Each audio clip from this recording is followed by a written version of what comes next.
Jadi termasuk perkara yang mengerikan pada waktu kita di masa tua itu apa? Semakin kita tua, anak semakin tidak nyaman bicara dengan kita. Sehingga anak menganggap kita itu orang tua yang menjadi beban, orang tua yang menjadi problem dalam hidupnya.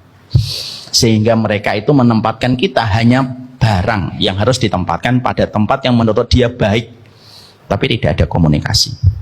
Ada seorang ulama dari Kuwait itu mengatakan, termasuk min su'il kibar, keburukan di masa tua. Kan kita sering zikir ya, Allahumma inni a'udzubika min su'il kibari. Ya Allah, aku memohon keburukan di masa tua. Keburukan di masa tua itu apa sih Ustadz? Keburukan di masa tua itu banyak sekali perspektif maknanya disampaikan oleh para ulama. Termasuk makna keburukan di masa tua itu lupa dan pikun. Ini termasuk perspektif makna keburukan di masa tua. Termasuk keburukan di masa tua itu apa? Yang kedua, yaitu sakit-sakitan yang menjadikan kita menjadi beban dan kita merasakan perih itu hampir tiap waktu sebelum kematian kita. Itu termasuk keburukan di masa tua. Keburukan di masa tua itu apa? Yang ketiga, meninggalkan ibadah ketika kita sudah tidak mampu menguasai akal kesadaran kita.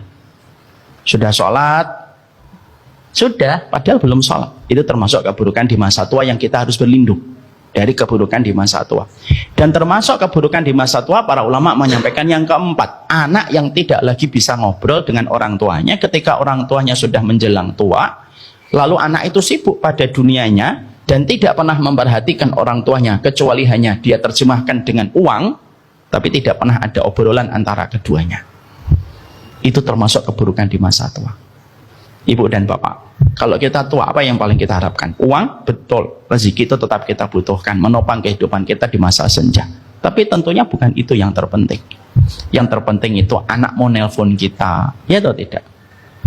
Anak mau ngobrol, duduk, ngajak kita makan, ngobrol. Sembari anak itu mungkin ketika nasi kita makan, lalu nasi kita ketinggalan di mulut kita, lalu anak kita ngambil sisa nasi itu, lalu anak itu ketika berada di mobil yang sama dengan kita megang tangan kita, diulas-ulas, diusap-usap, lalu ngobrol, apa yang bapak rasain hari ini, apa yang ibu rasain hari ini. Itulah rahmat pada satu keluarga, dan itu yang hilang pada kehidupan keluarga yang sudah diisyaratkan oleh baginda Nabi.